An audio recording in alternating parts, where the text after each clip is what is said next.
Hi there, my name is Martin Newman and I am the Consumer Champion.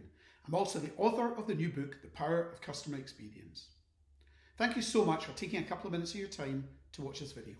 I'm going to talk to you briefly about diversity and inclusion, which is a subject matter very close to my heart. I've written extensively about it in my book, and the reason why it's close to my heart is I have two daughters, both of whom have hidden disabilities, one of whom previously had an overt disability. So as a family, we've all experienced the barriers, the challenges, the issues when it comes to dealing with consumer-facing businesses, whether that's retailers, restaurants, airlines, banks, car dealers, and so on and so forth. It's really not great. Morally, being diverse and inclusive is 100% the right thing to do. It's also 100% the right thing to do from a commercial perspective, because if you get it wrong, these customers, these communities of diverse customers will go elsewhere. And of course, there are many communities that fall within the diversity banner, some of which include disabled consumers, ethnic consumers, consumers from different ethnicities, sexuality, gender, demographics, where do people come from?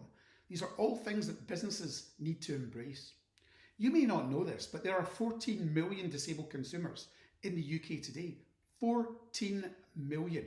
And I know both from my family's experience as well as from interviewing literally dozens of disabled consumers of how poor the experience is that they have on a regular basis whenever they try to engage with any consumer-facing business.